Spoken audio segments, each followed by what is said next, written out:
Luciana, vamos a presentar vía Skype al expresidente de Ecuador, Rafael Correa. Correa, muchas gracias por atendernos. Los saludamos con Fernando Alonso, con Luciana Rubinska. Soy Adrián Salonia. Buenas tardes, ¿cómo está? Hola Adrián, Luciana, un saludo a todos y un saludo a nuestra querida Argentina. Disfrutando, escuchando los comentarios sobre pobreza.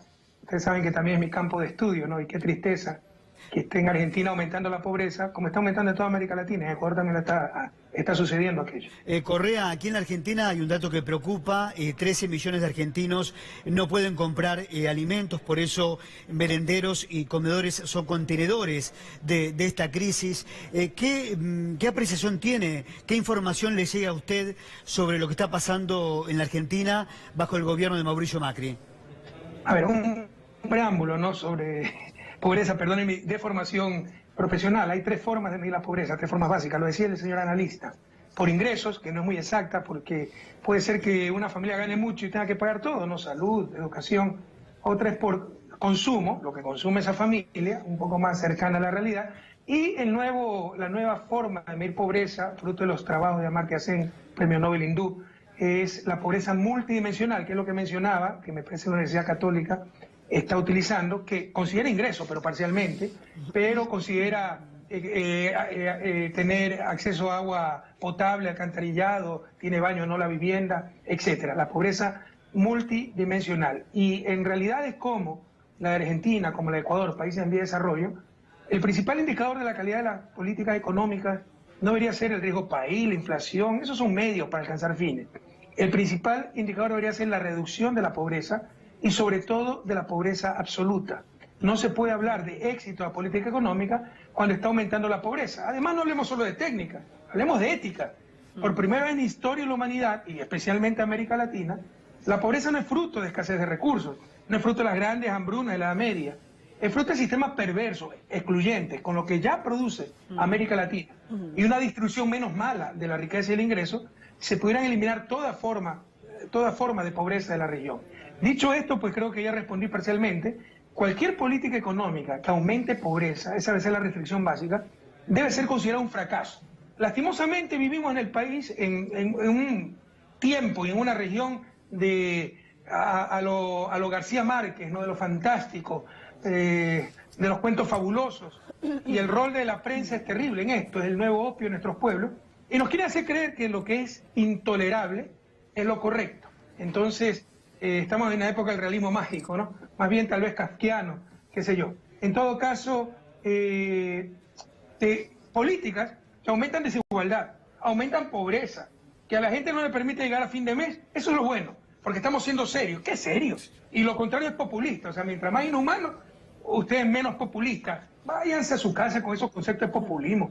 Las élites llaman populismo a todo lo que no entienden o no quieren entender. O sea, son inadmisibles esas clases políticas en nuestros países, y esas políticas son características de este sistema que se llama neoliberal, el nuevo liberalismo, el sálvese quien pueda, a competir, somos libres, y libertad para ellos es la no intervención, libertad para la izquierda, para el progresismo, es la no dominación, y para eso hay que intervenir, para que no se exploten a los trabajadores, para que la gente tenga igualdad de oportunidades, para que las familias tengan acceso a salud, para que los niños tengan acceso a educación de calidad. Entonces, toda política económica como restricción básica debe considerar el no aumento de la pobreza. Lastimosamente, las políticas neoliberales tienen aquello, y sobre todo por el incremento de desigualdad, porque ni siquiera dan crecimiento, sino que poco crecimiento, más desigualdad, más pobreza.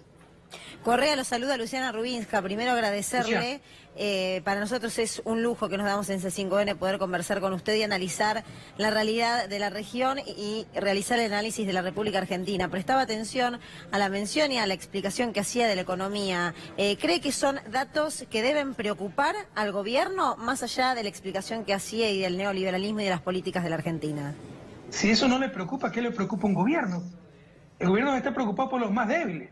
Y debemos medir que también va una sociedad viendo qué tan menos mal están los más débiles, no que tan bien están los que siempre estuvieron bien. Lastimosamente, es un problema político, no es un problema técnico, no es un problema ético, es un problema político. ¿Quién está al mando? Entonces, cuando están al mando los más ricos, obviamente para ellos, el éxito de la política económica es que llenen más todavía sus bolsillos. Cuando está en manos del poder, el poder está en manos de las grandes mayorías, ahí sí se van a preocupar de cómo están los más pobres, que normalmente es una gran porción de la población, y así no lo fuere, ¿no? Éticamente no se puede justificar que exista pobreza cuando hay los recursos, como ya mencioné, para eliminar toda forma de pobreza. Entonces, el problema es político. ¿Quién está al mando en un país? ¿Las élites o las grandes mayorías? ¿El capital o los seres humanos? ¿La sociedad o el mercado? Y lastimosamente, con esta regresión que ha tenido nuestra América en los últimos años, con esta reacción conservadora, que ya se ha vuelto un verdadero plan Cóndor, tratar de destruir todos los avances y todo el progresismo, están al mando esas élites, ese gran capital, ese mercado. Correa, buenas tardes. Fernando Alonso lo saluda. Mencionaba recién las élites, ¿no? La principal factor para redistribuir la riqueza puede ser el cobro de impuestos. En Argentina el cobro de impuestos es el 50% del PBI, da la sensación de que es alto. Sin embargo, tenemos una fuga de capitales mucho más importante. Más de un PBI, se calcula, argentino está en el exterior. Las élites han capturado los gobiernos, por lo menos en América Latina, y han logrado que paguen impuestos a los más pobres y menos los más ricos. ¿Cómo se soluciona? Bueno, 50% de lo que se llama presión fiscal sí es bastante alto, es más alto que el promedio de los países desarrollados. América Latina está en el 21-22%, tal vez con cotizaciones a la Seguridad Social 25-26%. Argentina estaría disparado. Sí conozco que Argentina tiene las más altas presiones fiscales de la región, pero no recordaba que fuera tan alta. Yo quisiera revisar esa cifra. Mire, nada inventado el agua tibia en cuanto a distribución del ingreso y riqueza se refiere. Que el que más tiene, más pague. Que con eso se financie adecuado gasto público, inversión pública, para dar igualdad de oportunidades, salud, educación, infraestructura, parques, etcétera, para las grandes mayorías y dar igualdad de oportunidades para todos. Que se controlen los mercados, para que no haya poder de mercado, aumento indiscriminado de precios, que la diferencia entre la vida y la muerte sea tener o no tener plata para una medicina, que se controle sobre todo el sistema laboral. No me gusta llamarle mercado laboral, porque el ser humano no es una mercancía, no es un instrumento más de producción, es el fin mismo de la producción. Entonces, salarios mínimos, derechos laborales, adecuado reparto del ingreso, de la generación de riqueza entre capital y trabajo. Y por último, muy importante, esto es lo que definía las ideologías de base, la distribución del acervo social, es decir, lo acumulado, el capital si quiere, ¿no? Pero social, público y privado. Lo creado por el hombre, empresas, pero la concentración y la propiedad de las empresas en América Latina es brutal. Y no porque son los más listos, no, porque se heredan, por ejemplo. Entonces un impuesto a la herencia progresivo sería bastante bueno para la región.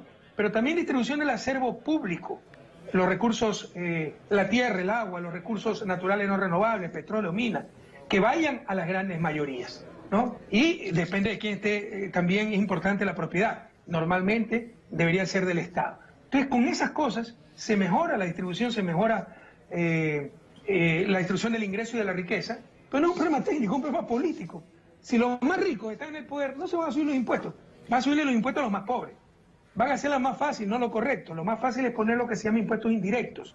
No sé cómo se llama en Argentina, pero por ejemplo, el impuesto al valor agregado sobre las transacciones, ¿no? Te pongo 12%, 14% de impuesto y es fácil de recaudar. Ahora, Correa, el pobre paga lo mismo que el rico. Correa, lo importante es que sean progresivos esos impuestos, que el que más tiene más pague, y esos son los impuestos directos. El ejemplo típico es el impuesto a la renta.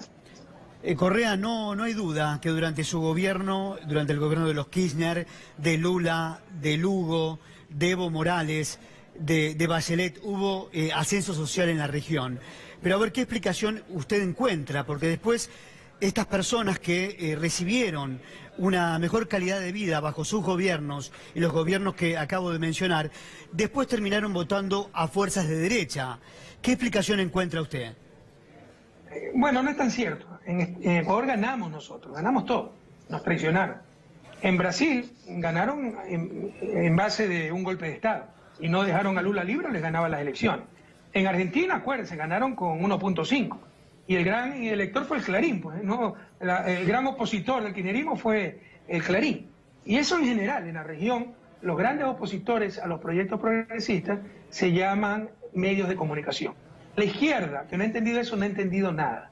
Mientras tengamos los medios de comunicación en manos de la burguesía, Mientras criticar, eso lo homologuen a estar contra la libertad de prensa, es como cuando se criticaba el reino, decían, estás criticando a Dios.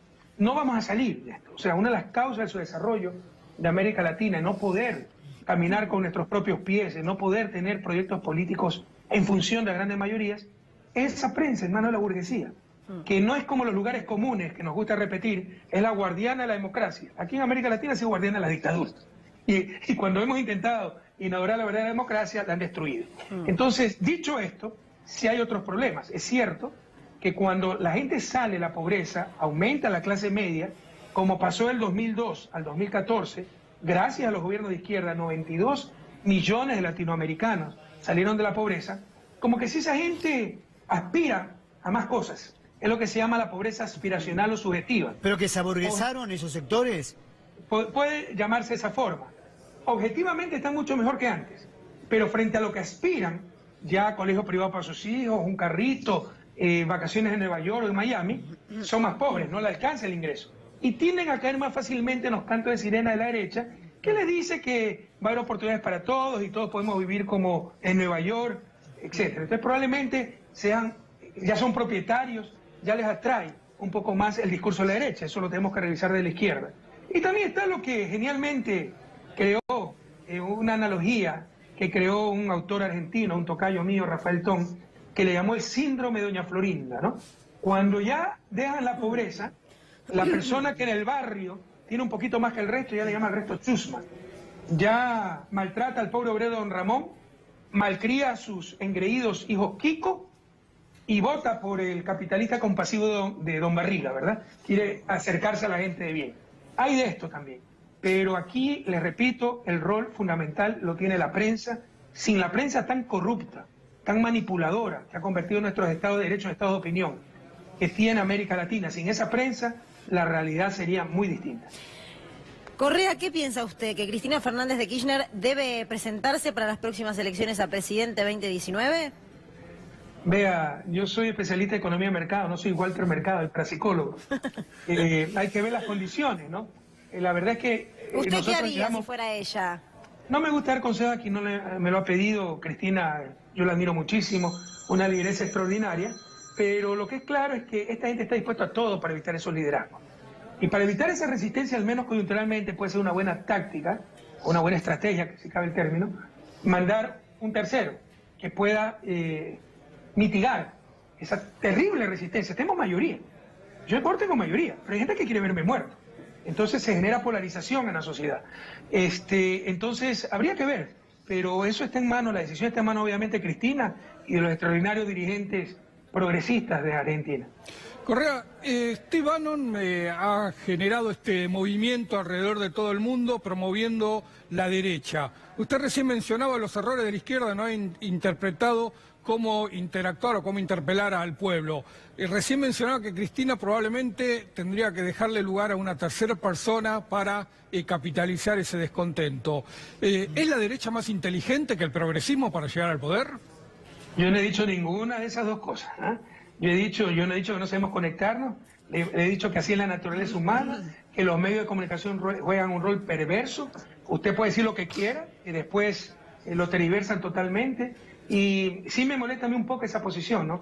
Que somos perseguidos, amenazados, se rompe la democracia, la constitución, pero usted ve a los pseudos intelectuales de izquierda y Correa tiene que hacerse una autocrítica y Cristina tiene que reflexionar. Primero, derrotémoslo y al día siguiente nos podemos discutir cualquier error. Pero estamos siendo perseguidos, nos quieren aniquilar y nosotros somos los que tenemos que hacernos la autocrítica, no los represores, ¿no? Hay que tener un poquito más de sentido común y como decía San Ignacio de Loyola, en una fortaleza asediada, cualquier disenso, cualquier, no recuerdo exactamente la palabra, pero cualquier persona que no toma partido, es traición, ¿no? Hay que estar claramente con la causa, cualquier problema al interior lo discutimos al día siguiente. Correa. En todo caso, tampoco he dicho que Cristina debe escoger una tercera persona, he dicho, analice, puede ser o no puede ser. Y no es que la derecha es más inteligente, no es cierto. Tiene todo el aparataje de poder, por favor. Ganar las elecciones no es captar el poder en América Latina. El poder real está en los medios de comunicación, en el poder económico, en la misma iglesia. Todas las conferencias episcopales de América Latina, pese a la línea del Papa Francisco, A ver si podemos entablar nuevamente la comunicación con el expresidente de Ecuador, Rafael Correa. Él está en Bélgica. Recordemos que la mujer de Correa vive en ese país. Vamos a repasar algunas definiciones de él. A ver. Muy interesante lo que plantea, especialmente, probablemente Correa no interpretó el sentido de la pregunta, pero es muy interesante cuando dice que es la derecha la que tiene el control de los medios y la que tiene la posibilidad de llegar a la gente de una forma, yo probablemente dice que lo malinterpreto, pero me dio la sensación de que decía la derecha tiene el poder de los medios y tiene el poder de llegar a la gente, y la izquierda estamos siempre victimizados, nos obligan a victimizarnos y nos ponen en la posición de tener siempre que defendernos. A mí lo que me pareció muy fuerte y muy relevante, que acaba de decir Correa, que gentilmente estaba charlando con nosotros, es que tanto él como siente que ocurre con Cristina Fernández de Kirchner, se sienten perseguidos políticos. Y en esa persecución política también hay un análisis profundo de qué es lo que está pasando en la región, que era buena la pregunta que le hacía Adrián, de si sentía que había terminado ganando la derecha. Y Correa explicaba con mucho atino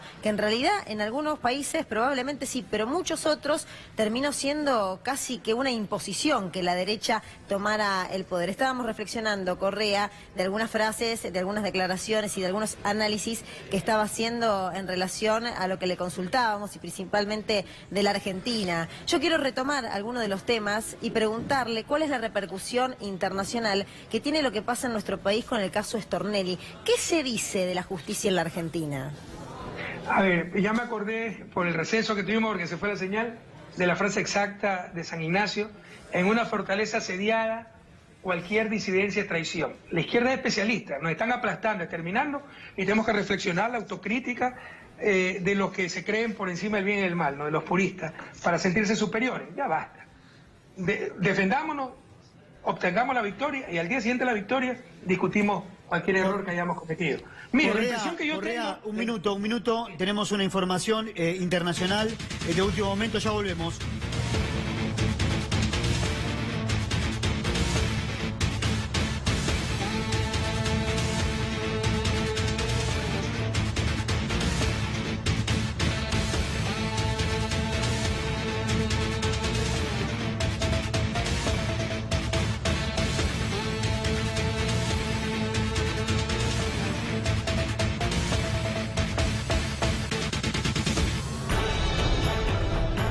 Alerta en C5N, información de último momento, información importante, porque en Brasil hay novedades. La justicia ordena liberar al expresidente Temer, y esto es noticia en C5N. A ver, Rafael Correa, expresidente de Ecuador, continuamos en comunicación con usted. Bueno, una primera apreciación sobre esta noticia. Queda en libertad el expresidente Temer, que fue detenido la semana pasada. Sí, yo no voy a caer en los mismos errores que reprocho a nuestros adversarios y enemigos políticos, porque cuando uno realmente quiere cambiar las cosas en América Latina, tiene enemigos. Yo sé que lo políticamente correcto es decir adversario. No, nosotros tenemos enemigos, porque somos los enemigos de clase de aquellos que siempre han dominado América Latina. Tienen sus contradicciones, pero al interior, dentro de la argolla, al interior del sistema, nosotros desafiamos al sistema, entonces realmente esta gente quiere acabar. Miren, en buena hora si Temer es inocente. O sea, yo no voy a caer, le insisto, en lo mismo que hacen nuestros opositores. En buena hora, que sí es inocente. Pero si no lo es, sería horroroso, porque quiere decir que hay justicia selectiva. Y al menos lo que se está haciendo contra Lula da Silva, eso no es justicia, eso es lawfare, judicialización de la política para obtener, con el abuso, con la cooptación de la justicia, lo que no obtuvieron en las urnas. Volviendo a la pregunta, porque por supuesto se genera cierto desorden por la realidad y por las noticias que surgen de último momento, yo le consultaba por la justicia argentina, ¿qué repercusiones hay a nivel internacional de lo que está ocurriendo con el caso Stornelli? Mire, yo creo que hasta para cualquier persona que ha visto todo lo que ha pasado en Argentina, a Cristina la acusaron hasta de traición a la patria. Un delito solo para casos de guerra, traición a la patria, a una expresidenta. O sea, ¿quién va a ser tan desnaturalizado para traicionar a su propia patria después de ser presidente? Entonces, yo creo que se están desprestigiando mucho, y no es que creo, o sea, yo vivo en el exterior, en Europa, la percepción acá es esa, que hay una decadencia, un retroceso, hay una realmente un desmejoramiento de los sistemas de justicia en América Latina y están siendo utilizados para la persecución política. Correa, ¿cómo le va? Mi nombre es Mariano Martín. Quería preguntarle, porque usted ha hecho un diagnóstico muy interesante sobre las razones por las cuales hubo un viraje hacia la derecha en la región, el ascenso de líderes de esa orientación política y, por supuesto, qué debería hacer, en todo caso, los gobiernos más populares o volcados al centroizquierda o a la izquierda para retomar el poder. La pregunta en este caso va... si estas fueron las condicionalidades que permitieron el ascenso de la derecha al poder, ¿cómo va a poder trabajar los gobiernos populares, una vez vueltos supuestamente al gobierno, contra esas condicionalidades? A ver, algunas precisiones, ¿no? Tal vez sí mencioné marginalmente el porqué de ese cambio, del porqué de la restauración conservadora, como le llamamos en un inicio en Ecuador, ahora podemos decirle el Plan Cóndor II. No hay los asesinatos, las botas militares como en los 70, pero hay métodos más sutiles y tal vez más eficaces, ¿no? Meter preso a los dirigentes progresistas, cooptar la justicia, cooptar los medios de comunicación. Entonces, marginalmente dijimos son los medios de comunicación, y es claro eso, son el fiel de la balanza. Pero este escenario lo propició desde el 2014 el cambio de las condiciones económicas a nivel mundial y sobre todo para América Latina, donde cayeron los precios de las materias primas, hubo problemas económicos y con mucha habilidad esa prensa y la derecha dijo, son las políticas progresistas que han fracasado. Y también porque después de 10 años de gobierno, como el caso ecuatoriano, 8 años como el caso de Cristina, más Néstor, 12 años, en Brasil, 16 años el Partido de los Trabajadores, va a encontrar casos de corrupción. Pero es imposible no encontrarlo. Hasta el Papa Francisco ha dicho que encontró corrupción en el Vaticano. En China se ejecuta a los corruptos y hay corrupción. El gobierno honesto no es el que no tiene caso de corrupción, eso es imposible. Es el que no tolera la corrupción. Y no lo hemos hecho. Pero aprovechan de eso para generalizar, para escandalizar, para manchar todas las honras. Entonces también eso le sirvió mucho, ese discurso de corrupción, generalizando, para el desgaste de los procesos progresistas. Además, nuestra propia gente cae en un error. Si un gobierno de izquierda tiene un caso de corrupción, es imperdonable, son traidores. Si un gobierno de derecha tiene muchos casos de corrupción, no hay problema, porque son de derecha, pues tienen derecho a robar. Entonces, con ese doble estándar, nos hacemos mucho daño nosotros mismos. Entonces, eso es lo que propició el cambio, pero ni así, cuidado, ni así. Y sepamos relativizar las cosas. En Ecuador no perdimos. En Argentina perdieron con 1.5. En Brasil hubiera ganado Lula si no lo tenían preso. Y en México venció López Obrador. No estamos en las condiciones de los 90, donde había la segunda vuelta. En Ecuador era derecha contra más derecha. Y donde había unos dirigentes que nos llenaban de vergüenza. Entre todos no hacían uno, ¿no? Los Menem en Argentina, los Collor de Mello en Brasil, los Endar en Panamá, los Fujimori en Perú, en Ecuador, ¿cuántos tuvimos? ¿No? Entonces, no estamos en esas mismas condiciones. Y no es que los procesos históricos son así, se puede retroceder, pero no se vuelve al punto de inicio. Ahí está la semilla. Lo acabamos de ver el día de ayer. En las peores condiciones, prácticamente hemos ganado las elecciones locales. En Ecuador hemos ganado 2 de las 3 provincias más pobladas del país, sin que yo esté en Ecuador. Hasta hace 2 meses no tengo ni partido político, porque nos impidieron el registro de nuestro movimiento. No teníamos candidato, no teníamos nada. Y les acabamos prácticamente de ganar las elecciones. Entonces, yo creo que esto será temporal. Se están desgastando muy rápido los gobiernos de derecha. Vaya a ver cuánto tiene de apoyo Bolsonaro, que acaba de llegar al poder.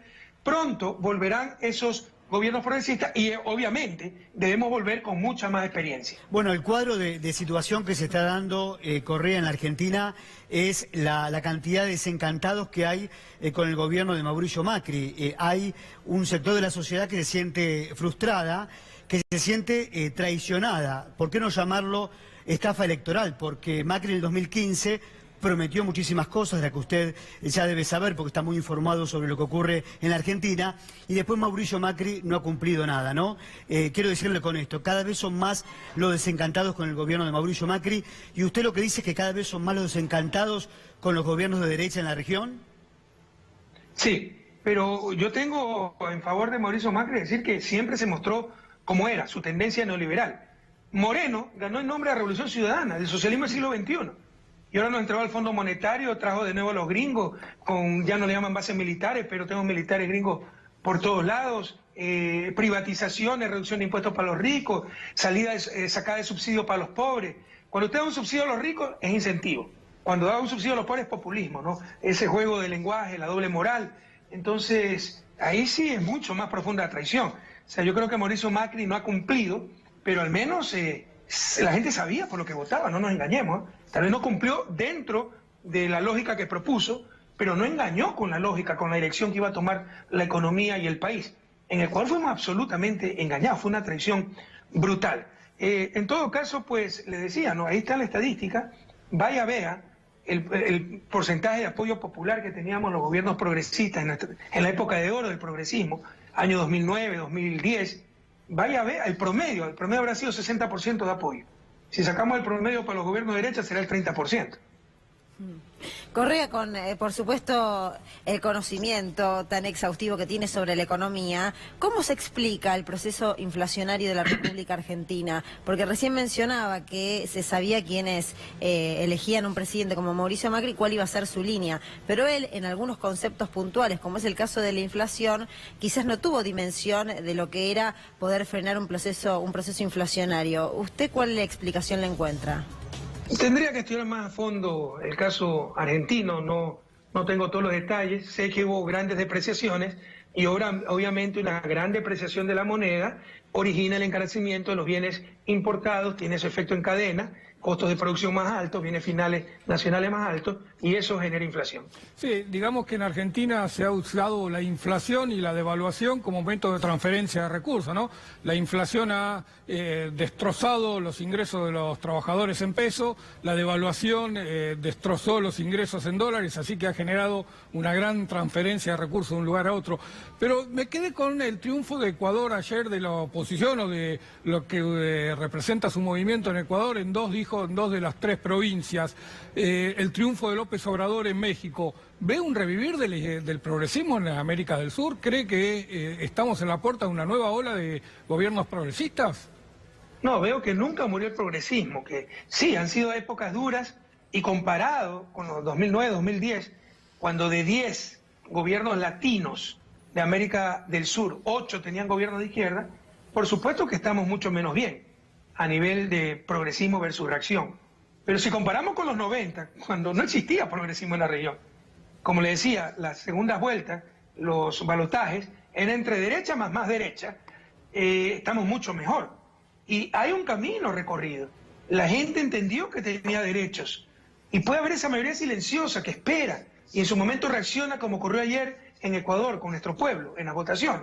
Entonces no es que nos han regresado al lugar original. Algo se creó, algo que no se puede destruir, muchos pueden destruir, y eso es lo que desgarra el alma. Sé que este momento tan oscuro para América Latina va a pasar.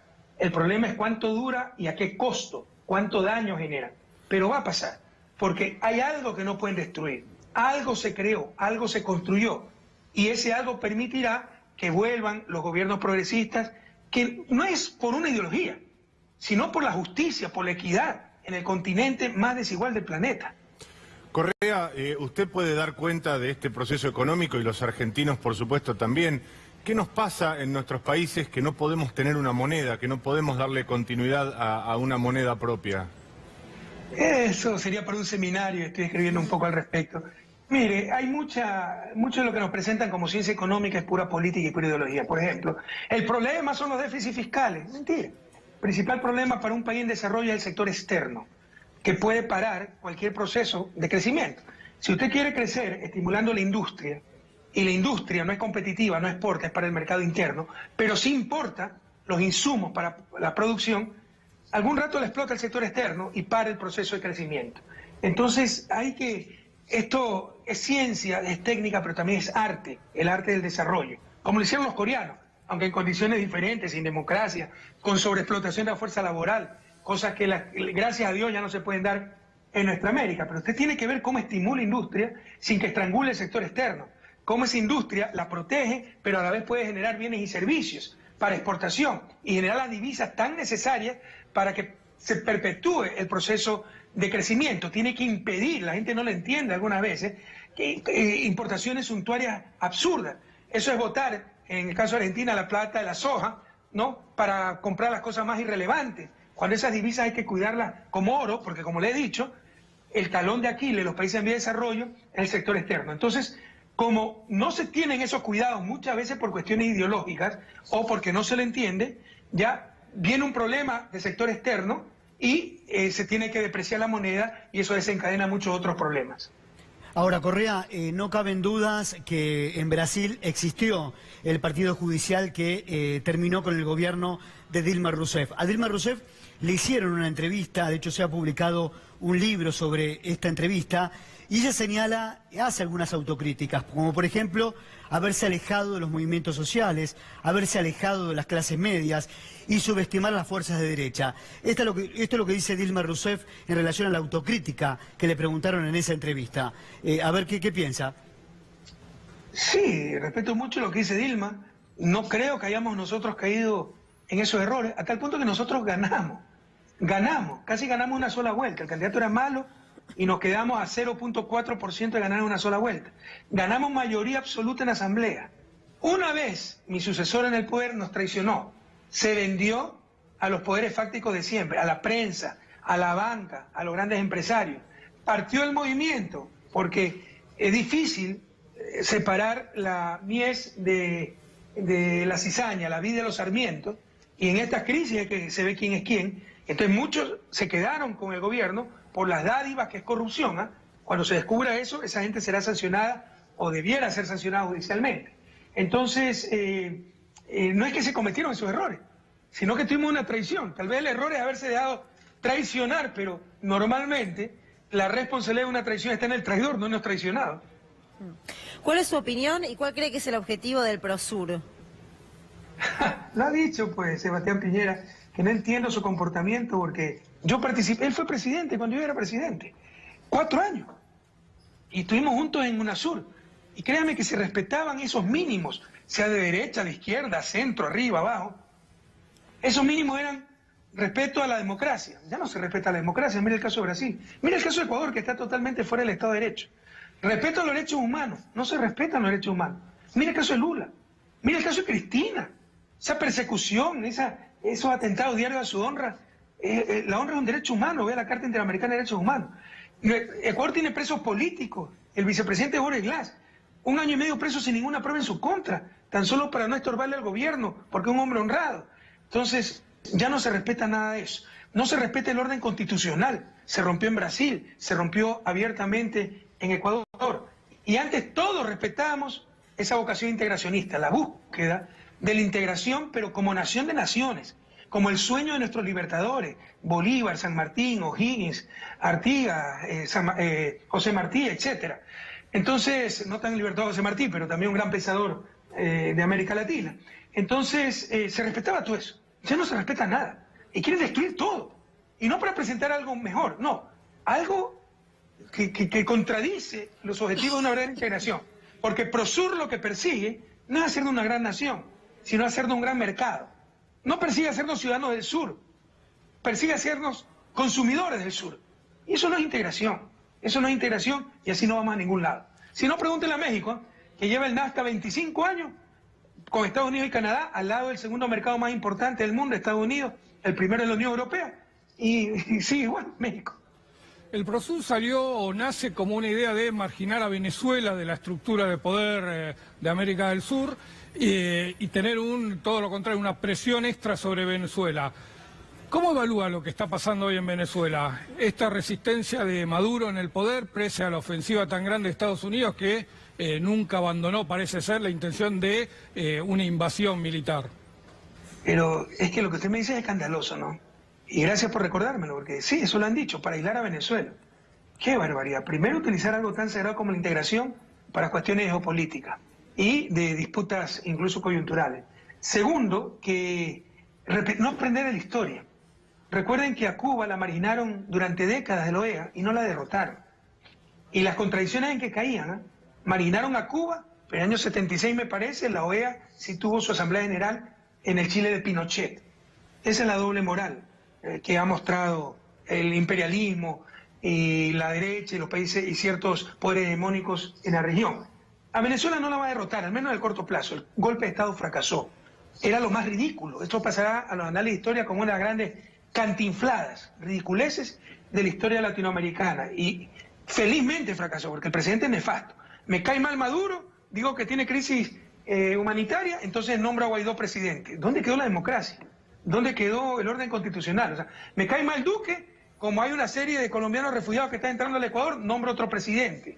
Me cae mal Trump, como de acuerdo a nuestro sistema, el que gana es el que tiene más votos populares y ese lo tuvo Hillary Clinton, la nueva presidenta de Estados Unidos, Hillary Clinton. Ya basta, a respetar la soberanía de los pueblos, a respetar a los pueblos. Fracasó el golpe de Estado, son tonterías tratar de aislar a Venezuela con qué derecho, qué se creen, pero además tratar de aislarla atentando contra la integración. Y lo que sí me preocupa de Venezuela son las sanciones extremadamente fuertes que pueden producir una agonía lenta, pero agonía al fin. Las sanciones a Venezuela probablemente cuestan unos 20.000 millones de dólares anuales, imagínense ustedes, y están ofreciendo 20 millones en ayuda humanitaria. Quédense con sus 20 millones y levanten las sanciones, basta de tanta hipocresía. Y también lo que se está viendo en la región ya desde hace tiempo, o por lo menos desde que asumió Mauricio Macri, Piñera, Jair Bolsonaro, es esta alineación con los Estados Unidos, ¿no? Sabiendo los intereses de Estados Unidos, los intereses geopolíticos que tiene por América Latina, ¿no, Correa? Vaya, revise todas las intervenciones, no solo en América Latina, en el mundo entero. No es que han sido en función de la democracia, ¿no? Si buscan tanta democracia, entonces ¿por qué no invaden o bloquean Arabia Saudita? No me dan con hipocresía. Si buscan acabar con la represión, ¿por qué apoyaron las más sangrientas dictaduras en el continente? El único denominador común en las intervenciones, bloqueos, invasiones, etcétera, sanciones de los Estados Unidos, el único denominador común son sus intereses. ¿Y saben qué? Son ellos los que están haciendo lo correcto, somos nosotros los que estamos haciendo lo incorrecto. Todavía prestarnos a su juego cuando sabemos que actúan en función de sus intereses. Basta ver la historia. Correa, en el año 2005 en Mar del Plata se sepultaba la idea impulsada por Estados Unidos de un acuerdo de libre comercio que se denominaba el ALCA. Viendo hoy el Prosur, el ascenso de algunos gobiernos de derecha y la injerencia de Estados Unidos en Venezuela, ¿uno puede llegar a pensar en una suerte de ALCA por otros medios? Eso intentan, pero no con Estados Unidos, ¿no? Pero le insisto y le repito, no buscan una nación de naciones. UNASUR, le llamamos la integración integral, porque era planes conjuntos, Consejo de Defensa conjunto. En vez de cada país tener su defensa, su propia armada que es tan cara, su fuerza armada, tener un mecanismo de defensa, por supuesto siempre hay que tener algo a nivel nacional, pero algo a nivel regional, y así se logran economías de escala, se disminuyen recursos. Armonizar políticas, no estar compitiendo entre nosotros quién reduce más impuestos, y con eso es más beneficiado el gran capital y nuestros países los perjudicados. O peor aún, competir quién baja más los salarios, armonizar políticas laborales, armonizar política energética, complementarla, interconectividad eléctrica a nivel de toda América del Sur, porque hay países que tienen exceso de energía, hay países que son deficitarios en energía, sobre todo hidroeléctrica. Compartir la agenda de investigación, es tan caro investigar. Uno de los grandes desafíos de América Latina es generar conocimiento. El neocolonialismo, el nuevo colonialismo, es depender del conocimiento que generan otros. Pero producir conocimiento es caro. Entonces tenemos que compartir, coordinar las agendas de investigación y tantas cosas que se podían hacer a nivel de UNASUR, la nueva arquitectura financiera, un Fondo Monetario del Sur, un Banco de Desarrollo del Sur, incluso un sistema compensado de comercio para no utilizar una moneda extrarregional. Y vienen estos tan cortos de vista por sus odios, por sus incluso vanidades, por sus revanchas. No, destruyamos UNASUR y hagamos PROSUR y un gran mercado. Eso no es integración y eso no nos va a sacar de su desarrollo. Correa, usted en algún momento habló de el nuevo plan Cóndor para la región. ¿Es la justicia las nuevas botas? Por supuesto. La justicia y los medios de comunicación, ¿no? Son los nuevos tanques, los nuevos bombarderos, las nuevas botas, las nuevas balas. ¿Y qué opinión le merece? Es decir, ¿cómo se contrasta o cómo se puede enfrentar a esta justicia que, en fin, en el fondo está designada, son jueces designados por las constituciones? Bueno, somos expertos en romper constituciones, eso se hizo en Ecuador, y es verdad que un juez puede razonablemente ser honesto, imparcial, si no tiene presiones. pero un juez venal a la primera presión se vende. Eso pasó en Ecuador. Los jueces, en una reforma judicial que hicimos con mi gobierno, o cuando yo era presidente, se eligieron por concurso de merecimiento y funcionaba bastante bien, era el ejemplo de la región. Vinieron estos con los medios de comunicación a presionarlos y se vendieron muchos jueces. Y hay jueces que están esperando que publica la prensa para copiar y ponerle una sentencia, ¿no? O qué va a decir el comentarista de la televisión. Uy, qué nervio, dice una caricatura, ¿no? Un juez dice ahí en una caricatura, qué nervio, vamos a ver a quién condena para yo condenar, ¿no? O sea, copian lo que dicen los medios de comunicación. Entonces, lo que quiero decir es que un juez es totalmente diferente cuando tiene independencia que cuando tiene la presión del poder político y la presión mediática, sobre todo. Pero un verdadero juez honesto va a ser el mismo, independientemente de las condiciones, pero todavía nos falta para llegar a aquello. Esto es un problema mucho más profundo, ¿no? El problema cultural. Hay que ir por lo otro, por la presión externa. No vamos a cambiar la naturaleza humana, ese recurso humano que tenemos en América Latina, no lo vamos a poder cambiar en el corto o mediano plazo. Debemos tratar de que esos jueces actúen sin presión. Entonces hay que acabar con la presión. Lo que sí podemos hacer es plantearnos seriamente el rol de la prensa en una democracia. Nos robaron la democracia. Ya no importa lo que voten los pueblos, lo que digan los medios en sus titulares. Reemplazaron el estado de opinión, de derecho por el estado de opinión, e incluso el estado de manipulación. Mire, esto es un problema planetario en la prensa. Nuestras democracias pueden llamarse, aquí en Bélgica también, en Estados Unidos, democracias mediatizadas. Es decir, dejaron de ser democracia, porque la democracia manda el pueblo. Aquí mandan los dueños de los medios de comunicación. Pero incluso si es un problema planetario, no tiene nada que ver con el problema de América Latina. Porque ahí sí es todo peor. Falta de profesionalismo, abierto involucramiento en política, abierta falta de ética, concentración de la propiedad. Todos los medios están en manos de la burguesía latinoamericana. Monopolios, la concentración de Clarín, del Globo y de todos los medios latinoamericanos. Eso no ocurre en los países en desarrollo. Hay problemas con la prensa. Son democracias mediatizadas, pero nada que ver con los problemas que tenemos en América Latina. Eso puede resolver en gran parte el problema de la justicia, porque, por ejemplo, como en Japón, así, yo recuerdo una vez que estaba en Japón y vi que una noticia que decía, y el sospechoso, después de clavar el puñal delante de 20 personas, con el puñal en la mano y la camiseta ensangrentada, el sospechoso fue a entregarse a la comisaría más cercana. Porque mientras no tenga una sentencia ejecutoriada por juez competente, no lo puede llamar culpable. En América Latina empiezan llamándolo culpable en los titulares. Y ya es como en la época franquista, con esa presión mediática, los jueces no dicen venga el siguiente acusado, sino venga el siguiente culpable.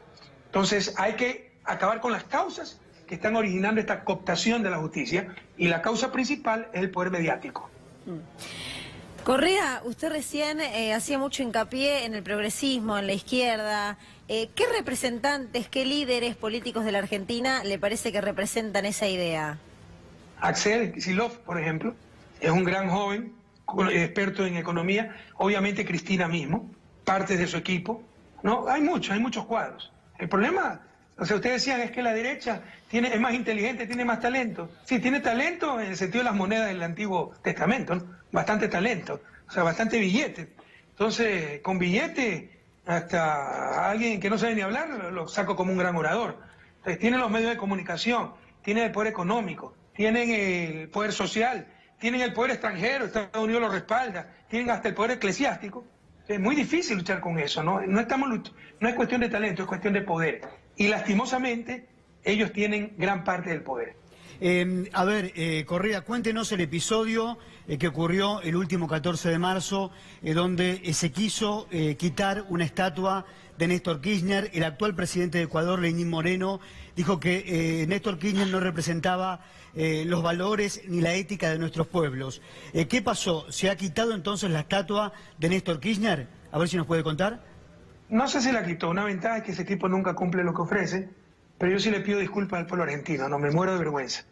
Tengan conciencia que es un señor ignorante que pronto dejará el gobierno, porque hay un caso de corrupción muy grave contra él, como era de esperarse. Cuando alguien se comporta con tanta ausencia de valores como este tipo se comportó, significa que es un tipo corrupto, ¿no? De la traición a la corrupción, del canalla al corrupto, hay un pasito. Entonces, les pido mil disculpas, no entiende nada, es un demagogo, por congraciarse con Estados Unidos. Vean lo que decía su programa de gobierno. De acuerdo con nuestra ley, el candidato debe firmar y registrar en el Consejo Nacional Electoral su programa de gobierno Es causal de destitución no cumplir ese programa. Bueno, en el programa, entre otras muchas cosas que ha incumplido, decía fortalecer CELAC y fortalecer UNASUR. Para congraciarse con los gringos, para atacar a Correa, porque relaciona UNASUR con Correa, ahora quiere acabar con UNASUR, y es tan demagogo que ese edificio precioso, la sede de UNASUR, en la latitud 0, que ha ganado varios premios a nivel mundial por la belleza arquitectónica del edificio, quiere reflejar un cóndor que extiende sus alas, pero con diseño ultramoderno, lo ofreció a una universidad indígena. Para empezar, ¿qué es esa universidad indígena? Pero así sea Harvard, ¿por qué le va a regalar el edificio?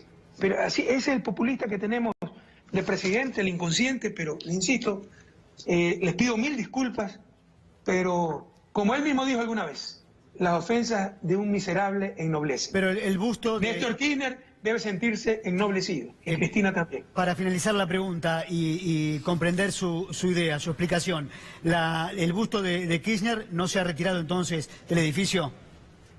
Desconozco. Dijo que lo iba a retirar, no sé si lo retiraron. No es busto, es estatua de cuerpo entero. Muy bonita en tamaño real. Correa, recién hablaba de la prensa, me hizo recordar que la cadena Fox nombró un presidente de Estados Unidos antes que lo pronuncien las urnas y antes que lo diga la justicia, ¿no? De hecho, en las elecciones salió un presidente y Fox ayudó a instalar a Bush en la presidencia, pese a no contar con los votos. Los gobiernos tienen que hacer una reforma de medios inmediatamente cuando llegan al poder, los gobiernos progresistas. Uno recuerda lo que intentó hacer Cristina en Argentina con la ley de medios, que nunca se logró aplicar en su plenitud. Uno recuerda que en Brasil Lula en algún momento dijo tendríamos que haber hecho la ley de medios como en Argentina. ¿Es necesario una ley de medios cuando un gobierno llega hoy, un gobierno progresista llega hoy al poder? Reflexionemos un poco. Primero, perdone que sonría, pero es porque decía anunció un presidente antes de ser electo. Usted puede ver en Ecuador cómo anuncian las sentencias o las decisiones judiciales antes de que las transmite el juez. Acá en Argentina también, ¿eh? A mí me han puesto 23 juicios penales, una persecución brutal. El último caso, que me acusan de secuestro dicen que es parlamentario, nunca fue parlamentario, era un fugitivo de la justicia, lo publicó el Diario Público 2 horas antes que lo diga la jueza. O sea, no guardan ni la forma. Mire, no se trata de izquierda o derecha, se trata de democracia. En democracia todo poder debe tener su contrapoder. El poder ejecutivo, además del escrutinio ciudadano en tiempos modernos, tiene el contrapoder legislativo que fiscaliza al ejecutivo, ¿no? Todo poder debe tener su contrapoder. La pregunta, ¿cuál es el contrapoder de ese poder inmenso llamado prensa? Y si no tiene contrapoder en el sistema de Montesquieu, que ya tiene más de 2 siglos, tenemos que revisarlo, debe tener regulación social, eso se llama ley. Por ejemplo, hay poder financiero, ustedes tienen leyes para controlar ese poder financiero. ¿Cuál es la ley que controla el poder mediático? ¿Por qué? Porque son intocables. Porque nos ha hecho creer que cualquier regulación es atentado a la libertad de prensa. A otros con esos cuentos, a perder el miedo. A perder el miedo. Es como cuando queríamos independizarnos y no, condenado porque la autoridad del rey viene de Dios, y usted al criticar al rey está criticando a Dios. Al criticar estos medios, estos negocios dedicados a la comunicación, estamos criticando a libertad de prensa. Absurdo. Eso es tan absurdo como decir que criticar al presidente es criticar la democracia. Ya basta. Se necesita regulación. Con la experiencia adquirida, yo le diría, cometimos un error. ¿Qué se dice? Si ustedes quieren una autocrítica, que pusimos una ley muy explícita con una superintendencia, entonces tuvieron algo concreto para atacar. Hay que darle la herramienta a los ciudadanos. Que los ciudadanos, una ley que le permita a los ciudadanos defenderse. Que los ciudadanos tengan el derecho de pedir rectificación. Que los ciudadanos tengan el derecho de que publiquen sus opiniones.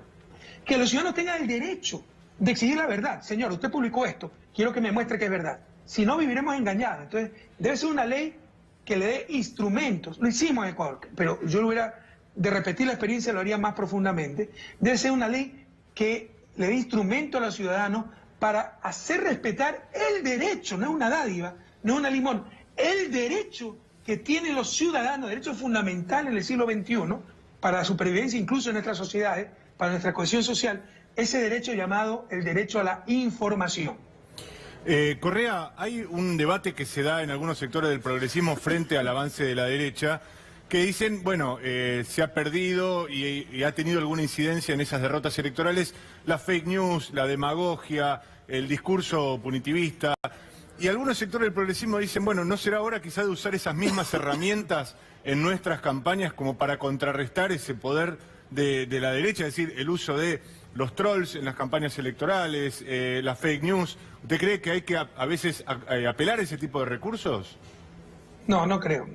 Creo que sería nuestra peor derrota convertirnos en lo que ellos son. Esa es la diferencia. Debemos ganar con métodos lícitos, por supuesto, no podemos ser ingenuos, ¿no? El Evangelio dice, mansos como palomas, astutos como serpientes, pero no podemos caer en su falta de ética y su inmoralidad. Rafael Correa, expresidente de Ecuador, muchísimas gracias por esta entrevista, muy amable. Gracias a ustedes, un abrazo, Argentina. Y ánimo, ánimo. Muchas Que nos roben gracias. todo, menos la esperanza, compañeros. Un abrazo. Muchas gracias. Un lujo que nos dimos en minuto a minuto tener la palabra del expresidente de Ecuador. Casi una hora charlando con él y sus apreciaciones de lo que pasa principalmente en la región, puntualmente en la República Argentina. Es un tema que hace daño, un tema que golpea la pobreza en nuestro país. Nuevos datos económicos que se dieron a conocer. Subió la pobreza y hay más de 12 millones de personas en la Argentina que son pobres. Este será un tema central. Ya venimos.